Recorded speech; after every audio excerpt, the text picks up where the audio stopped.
नमस्कार मित्रों, नई कृषि दर्शन में आपका स्वागत है। और आज मैं पहुंच चुका हूं उत्तर प्रदेश के अंबेडकर नगर जिला में। और यह आप देख रहे हैं मेरे पीछे काफी छोटा डेयरी फार्म है, लेकिन यहाँ के जो पशुपालक हैं इनको डेयरी फार्म में काफी अनुभव है। लगभग यह डेयरी फार्म जो है इसी तरह सिंपल तरीके से जो है 50 वर्षों से चलाया जा रहा है। इस वीडियो में उनसे हम जानेंगे कि गायों के रख रखाव कैसे किया जाता है, अगर गायों में कोई बीमारी हो जाती है तो उसका घरेलू उपचार ये कैसे करते हैं। काफी महत्वपूर्ण जानकारी यहाँ के पशुपालक के द्वारा दी गई है, इसलिए आप इस वीडियो को कंटिन्यू देखिएगा। और यदि यह जानकारी आपको अच्छा लगे तो इस वीडियो को लाइक कर दीजिएगा। और हमारा प्रयास अगर आपको अच्छा लगे तो इस चैनल को सब्सक्राइब जरूर कर लीजिएगा, साथ में बेल आइकन का भी घंटी दबा दीजिएगा ताकि इस तरह की नई नई जानकारी आपको मिलता रहे। तो चलिए यहाँ के जो पशुपालक हैं उनसे हम बातचीत करते हैं कि कैसे इस फार्म को रन। नमस्कार सर। नमस्कार सर, आपका हमारे चैनल पर स्वागत है। आप अपना एक छोटा सा परिचय जो है हमारे दर्शकों को दे दीजिए। सबसे पहले मैं आपको सर बहुत बहुत बधाई देना चाहता हूं, आपका धन्यवाद करना चाहता हूं। आप इतने दूर से चल के आए हैं हमारे डेयरी फार्म पे, इसके लिए मैं आपका बहुत बहुत शुक्रगुजार हूं। आपके जितने भी दर्शक हैं मैं उनका भी हार्दिक स्वागत वंदन करता हूं। मेरा नाम सर सोनू यादव है। मेरी ग्राम सभा का नाम मसेना मिर्जापुर, पोस्ट रामनगर, जिला अम्बेडकर नगर, उत्तर प्रदेश। तो आप कितने दिनों से इस डेयरी फार्म को रन कर रहे हैं सर? वैसे तो हमारे पिताजी और उनके भी पिताजी, कहा जाए तो तीन पीढ़ियों से। जी, 3 पीढ़ियों से चला आ रहा है। और समथिंग ये मान चलिए करीब करीब सर, मुझे जहां तक ज्ञात हो रहा है 27 वर्षों से मैं इस लाइन में हूँ। तो आप हम देख रहे हैं सर काफी सिंपल तरीके से भी। जी सर, ऐसा होता है सर, जितना भी खर्च बढ़ाया जाएगा वो इसी से में से माइनस होता है। जी। तो हम चाहते हैं कि जो भी हो कम से कम खर्च में डेयरी फार्म चलाया जाए, और उससे जो बचत हो वही हम लोगों को सिर्फ उसको बचत कहा जाता है।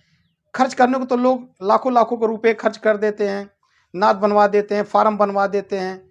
लेकिन क्या होता है कि जब वो फार्म चलाते हैं, जब उससे बचत नहीं होती है तो लोग 2 साल, 4 साल, 6 महीने जो भी हो सकता है चलाने के बाद फार्म बंद कर देते हैं सर। इसीलिए हमारी पीढ़ी दर पीढ़ी जी आज जो है फार्म चला आ रहा है, और इसी वजह से हम लोग सक्सेस हैं सर।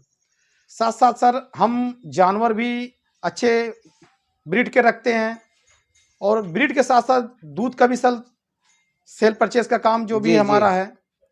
तो गायों में सर सामान्यतः कौन कौन सी समस्याएं होती है सर? सर अक्सर जो देखा गया है वो थनैला रोग है फर्स्ट जी। सेकंड में जिसको एफएमडी कहा जाता है, खुरपका मुंह पका। जी सर ये 2 समस्या हमारे क्षेत्र में आती हैं, जिसमें फर्स्ट पे थनैला है, सेकंड पे जो है एफएमडी है सर। तो इसका उपाय क्या करते हैं सर? कोई घरेलू उपाय? सर थनैला पे तो रोकथाम के लिए, जैसे अब ये गाय है, अब ये 10 तारीख तक बच्चा देगी जी, और 10 तारीख तक सर ये गाय बच्चा देगी। अगर इसको जरा भी अगर थन में अगर अडर में स्वेलिंग आती है तो फर्स्ट उपचार इसका हम सर देसी उपचार करते हैं। इसको हम हरी धनिया देते हैं, हरी मिर्ची देते हैं। कितनी मात्रा में सर? सर 250-250 ग्राम करके ये सुबह शाम दे दिया जाता है। कितने दिन? सर मात्र 3 दिन दीजिए। और उसके बाद सेकंड उपचार इसका है, इसको जो हींग कहा जाता है, जिसको हम लोग यहाँ पे देहाती भाषा में गांधी भी कहते हैं, जी, उसको दे दिया जाता है। एक डिब्बी आती है छोटी सी करके 10 रुपए की। एक ही बार टोटल? सर एक बार में दे दिया जाता है, अगर एक बार में ठीक है, दूसरी बार नहीं तो दोबारा बस 1 से 2 टाइम दिया जाता है। उसके साथ साथ सर अगर फिर भी अगर स्वेलिंग नहीं जा रही है तो जो पैरासूट का जो नारियल का तेल आता है और कपूर, इसको सर एक में ही मिला के मलहम की तरह मिला लीजिए और हाथ पे इस पे गदोरी पे रख के और इसके सर पूरे थन पे जो है हल्का हल्का मालिश करिए। इसको मालिश करने से 2 टाइम 3 टाइम, इससे क्या होगा सर, आपकी जो गाय की स्वेलिंग है और इस पे नीचे पैरा डलवा दीजिए, या तो कच्ची मिट्टी हो या तो इसमें सर पैरा डलवा दीजिए। गाय जब उस पर बैठेगी, गर्माहट होगी, स्वेलिंग खत्म हो जाएगी। अगर इससे भी सर नहीं ठीक होता है तो मेरा अनुभव है, मैंने इस चीज को किया है, प्रैक्टिकली किया है, लोगों को बताता भी हूं सर। आप देखे होंगे एक मेथी होती है पीली पीली जी, तो मेथी है, मेथी को सर पका के उसमें थोड़ा सा चीनी, मेथी की मात्रा सर 50 ग्राम 100 ग्राम के बीच में रहनी चाहिए। उसको पका के उसमें थोड़ा सा गुड़ डाल दीजिए आवश्यकता अनुसार, क्योंकि थोड़ी मेथी कड़वी होती है। उसको मेथी आप दे दीजिए, 2-3 टाइम दे दीजिए, उससे भी सर स्वेलिंग खत्म हो जाती है। ये थनैले के उपचार रोकथाम के लिए सर। अगर भयंकर हो गया है, किसी को पशुपालक को जानकारी नहीं है, तो मैं यह विनम्र निवेदन करूंगा कि अपने चिकित्सक से, अपने जो वहाँ पे नजदीकी जो आपके पशु डॉक्टर हैं, उनसे आप अपने संपर्क करिए। और एफएमडी का सर? एफएमडी के लिए सर देखिए क्या होता है कि क्यों हो जाता है सर? जो भी एफएमडी सर होता है ये वायरल इन्फेक्शन है जी। तो वायरल इन्फेक्शन है, ये समय के अनुसार होता है, अक्सर के बरसात के बाद ही होता है सर। और उसके लिए जो है उपचार ये होता है कि अगर हल्का फुल्का हुआ है तो उसके लिए आप जो है करू का तेल और लोहबान पका लीजिए, जहाँ पे हो रहा है उसको आप जो है लगाइए। लेकिन फर्स्ट उसके पहले क्या करना होता है कि जो बेर का पेड़ होता है जी जी, इसके जो डंठल और पत्तल होते हैं आप इसको ले लीजिए। इसको लेने के बाद इसको खल में खुनवा दीजिए खूब और पानी में उबाल दीजिए। जो इसका पानी निकलेगा हल्का हल्का जो हरा और पीले कलर का, उस पानी से धुलाई कराइए। उसमें हल्का सा फिटकरी भी डाल दीजिए आप, और धुलाई करने के बाद करू का तेल और लोहबान इसको पका दीजिए, एक में मलहन टाइप में हो जाए, उसको लगाइए सर, बिल्कुल राहत मिलेगी। ये मेरा अनुभव है। और जो गायों में मिल्क फीवर की एक समस्या होती है सर मिल्क फीवर में उसमें कुछ पोषक तत्व तो ऐसे होते हैं जो गायों में कम हो जाते हैं, वो हमारे पशुपालक भाई की ना जानकारी की वजह से होते हैं। जैसे पशुपालक भाई हमारे जब ध्यान नहीं देते, जब ये जैसे हमारी ये गाय प्रेग्नेंट है जी, आप देख रहे हैं बहुत ही रिष्ट-पुष्ट अच्छी गाय है ये जी, जी। तो ये सर ये दूध मिनिमम दूध जो है फर्स्ट लैक्टेशन में ये 17 से 18 लीटर दूध निकाली है सर। ये दांत में तो अब ये जवान हो रही है जी जी जी जी, लेकिन ये सेकंड लैक्टेशन में है, ये दूसरी बार बच्चा देने जा रही है। 10 तारीख को इसका 9 महीना पूरा हो रहा है। तो सर ये जैसे हम कह रहे थे कि ये गाय जैसे बच्चा देने जा रही है, उसके पहले लोग क्या करते हैं, जब गाय दूध देती है, भैंस दूध देती है, तो अच्छा जो है पौष्टिक आहार देते हैं उनको, जो फीड देते हैं जी जी। लेकिन क्या होता है जब वो दूध बंद कर देती है, लोग खिलाना पिलाना बंद कर देते हैं, वो कमजोर हो जाती हैं। तो मेरा यही हर पशुपालक भाई से निवेदन है कि वो जो बच्चा देने से ज्यादा ध्यान जो है वो प्रेग्नेंट जब ये गर्भावस्था में होती है तब ध्यान दें। पौष्टिक आहार इनको खिलाएं। पौष्टिक आहार में जैसे मिनरल हुआ, हल्का फुल्का इनको नमक दें सीजन वाइज। ठंडियों में क्या होता है, अगर आप हो सके तो 50 ग्राम इनको कंटिन्यू कच्ची हल्दी दें जी जी जी, दलिया में पका के। तो इनसे क्या होता है, ये जानवर जब इनका पोषक तत्व तो इनका पूर्ण रहेगा तो ये कमी नहीं आएगी एफएमडी। और जब ये बच्चा देती है तब हमारे किसान भाई सबसे बड़ी गलती करते हैं, इनका पूरा दूध निकाल देते हैं। तो मैं उनसे ये सलाह दूंगा कि कम से कम मिनिमम 72 घंटे जो है इनका पूरा दूध ना निकाले, वो हाफ मिल्किंग करें।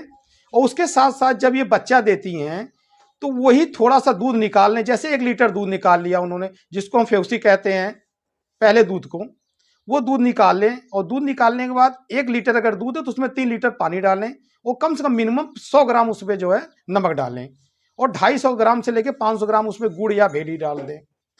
डालने के बाद सर उसको घोल बना के इसको तुरंत दे दिया जाए, तो मैं उम्मीद करता हूं कि मिल्क फीवर जो है बिल्कुल इनके करीब नहीं आएगा जी सर। और गायों में कभी कभी जेर फंसने की समस्या होती है सर? जेर फंसने का कारण होता है, जैसे हमारी गाय या भैंस जब बच्चा देने जाती हैं, लोग क्या करते हैं, उनको ऐसी जगह पे बांध देते हैं जहां पे लोगों का बार बार आना जाना हुआ, जानवरों का आना जाना हुआ, कुत्ते हुए, बिल्ली हुई, आना जाना हुआ। तो ऐसी जगह पे ना बांधे, जहां पे ऐसी जगह बांधे जहां वो शांत जगह हो, वो आराम से बच्चा दे दें सर।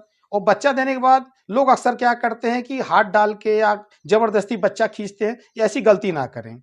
मेरा अनुभव है जब वो बच्चा देती है बिल्कुल आप उनको डिस्टर्ब ना करिए, आराम से बच्चा देने दीजिए। और हम हर जानवरों को अपना यही करते हैं, 15 से 20 एक आप देखते होंगे लौंग जिसको कहा जाता है, फूल वाली जी सर, उसको आप 15 से 20 फूल जो है, मतलब वो खड़ी लौंग जो है, आप आटे में गूंद के आटे में उसको खिला दीजिए बच्चा देने के तुरंत बाद जी। मैं उम्मीद करता हूं अगर वो 3 घंटे में जेर गिरानी वाली होगी तो 2 से 2.5 घंटे के अंदर वो जेर गिरा देगी, बिल्कुल साफ क्लियर गिरा देती है सर। और बहुत सारे डेयरी फार्म पर सर प्रेग्नेंट गायों को घी दिया जाता है। जी जी जी सर, घी देना कोई सर बुरा नहीं, उसका भी लेकिन एक समय होता है, एक लिमिट होती है। घी देने में लोग क्या करते हैं, आजकल वनस्पति घी दे देते हैं जी जी। तो सर ये गलती कभी नहीं करनी चाहिए। हमारे जानवरों को, हमारे पशुओं को हमेशा अगर देना है तो आप एक मात्रा में दीजिए, और वो भी देसी घी दीजिए। और एक अंतिम सवाल रहेगा सर आपसे जी सर, कि गाय या भैंस खरीदते हुए हमें क्या देखना चाहिए कि वह गाय जो है दुधारू निकले, क्योंकि बहुत सारे लोग जो है मंडी में ठगे जाते हैं। सर आपने बहुत ही अच्छा क्वेश्चन किया, और मैं हर पशुपालक भाइयों को बताना चाहता हूँ, क्योंकि डेयरी फार्म के साथ साथ मेरा सर सेल परचेस का भी काम है जी। मैं, क्योंकि आप एक काम करके आप इनकम नहीं कर सकते जी। बिल्कुल सर, बिल्कुल। तो सर इसलिए मैं डेयरी फार्म के साथ साथ मैं सर सेल परचेस का भी काम करता हूं। तो सर सेल परचेस का, गाय देखिए सर, गाय क्या होती है, अगर आप गाय खरीद रहे हैं तो गाय बिल्कुल देखिए ये इस ब्रीड की होनी चाहिए, एकदम बिल्कुल फ्लैट सीधी होनी चाहिए सर, फ्लैट सीधी होनी चाहिए। इनका जो टांगों की बनावट है सर, आप देख रहे हैं ये बिल्कुल सीधी होनी चाहिए। गाय के स्क्रीन में सर जो इनकी स्किन होती है इनमें चमक होनी चाहिए। इनकी सर देख लीजिए, इनकी इस गाय की फेस कटिंग देखिए आप। मैं कहता हूं अगर जिन हमारे पशुपालक भाई को, किसान भाई को जानकारी नहीं है, आपके वीडियो के माध्यम से ये गाय देखें और उनको सर अनुभव मिल जाएगा। छोटे कान की है, छोटे मुंह की, बड़ी आंख की है सर। इसके देखिए चारों पैर एकदम बिल्कुल सीधे हैं। इसकी जो खुर की बनावट है वो गोल है बिल्कुल सर। इसका पैर रखने का तरीका बिल्कुल जहां पैर रखती है सीधा पैर रखती है। इस तरह की गाय अगर आप हमारे पशुपालक भाई खरीदेंगे तो कभी वो फेल नहीं होंगे। ये ब्रीड की गाय है सर जी। और ये ब्रीड की गाय है और ये हमारे यहाँ, हमारे वातावरण, हमारी जलवायु में ये सक्सेस भी है। हमारे उत्तर प्रदेश, हमारे बिहार, हमारे अगल बगल के राज्यों में ये गाय सक्सेस भी हैं सर। अपना अपना अनुभव होता है सर लोगों का। मैं तो यही कहूंगा, लोग जो है बिल्कुल जांच कर परख कर अनुभवी लोगों के पास जाकर तो उसके बाद उनसे जानकारी लेकर ही जानवर खरीदें और अच्छा रखें। उनके जो पुराने पशुपालक अगल बगल जो डेयरी फार्म चलाते होंगे उनके पास जाएंगे तो उनको वो जानकारी देंगे, और क्योंकि उनके पास अनुभव रहता है, काफी लंबा अनुभव रहता है सर। तो आप कितने लीटर वाली गाय उपलब्ध करा सकते हैं सर? हमारे यहाँ आप 10 लीटर से लेके समथिंग मान चलिए, क्योंकि ये देहात एरिया है, यहाँ पे 25 लीटर तक जो गाय जो मिल जाती हैं, वही सक्सेस भी है हमारे जी जी जी सर। यानी कि 10 लीटर से 25 लीटर तक बिल्कुल सर। और भैंस सर? भैंस सर हमारे यहाँ 8 लीटर से लेके 16 लीटर 17 लीटर तक हम यहाँ पे उपलब्ध करा देंगे आप लोगों जी। और अगर आपके फार्म से कोई गाय या भैंस खरीदता है सर, तो जाहिर सी बात है कि वो 2 से 3 टाइम जो है दूध निकाल करके ही लेना पसंद करेंगे। सर हमारा ये छोटा सा फार्म है। मैं अपने पशु मित्र भाइयों को बताना चाहता हूं, किसान भाइयों को बताना चाहता हूं कि वो यहाँ पर आए। जो भी बन पड़ेगा हम उनको रहने की, खाने की सुविधा, ट्रांसपोर्ट की सुविधा हम सब उनको सब उपलब्ध कराएंगे। और 2 टाइम 3 टाइम 4 टाइम उनकी इच्छा के ऊपर है, वो मिल्किंग करें। और मैं कहता हूँ लीटर से नहीं, वो कांटे पे दूध तौल करें तब ले जाएं सर जी। तो अगर कोई युवा सर डेयरी फार्म करना चाहता है तो स्टार्टिंग में उनको कितने लीटर वाली गाय रखना चाहिए ताकि वो आसानी से उनको 15 से 20 लीटर 1-2 गाय ले लें, जानकारी लें। और हमसे आपके चैनल के माध्यम से कहना चाहता हूं जी सर, काफी जानकारी मुझे आपके चैनल के माध्यम से मिली है। हमारे युवा साथी आपसे जुड़े और जानकारी लें, और मुझे पूर्ण विश्वास है सर वो बिल्कुल सक्सेस होंगे। अगर उनको कहीं से कोई त्रुटि है तो सर आप हमारा नंबर अवेलेबल करा दीजिए हमारे किसान भाइयों को। 24 घंटे एनी टाइम, कभी भी, आधी रात को, दोपहर को, कभी भी वो हमसे कॉल कर सकते हैं। उनके पशु में कोई दिक्कत है, उनको कोई चीज़ नहीं समझ में आ रही है, उनको कोई सेल करना है, परचेस करना, हर विषय में वो हमसे संपर्क कर सकते हैं। हम उनको सर जितना भी बन पड़ेगा उतनी जानकारी देंगे। तो इतना अपना बहुमूल्य समय दिए सर, इसके लिए आपको बहुत बहुत धन्यवाद सर। आपका भी बहुत बहुत धन्यवाद सर, बहुत बहुत धन्यवाद। कोट हमारे जितने भी किसान मित्र देख रहे हैं, हमारे पशुपालक देख रहे हैं, हमारे दर्शक देख रहे हैं, तो सर मैं सबका भी बहुत बहुत धन्यवाद करता हूं। आप इतने दूर से चल के आए हैं, आपका कोट कोट प्रणाम सर।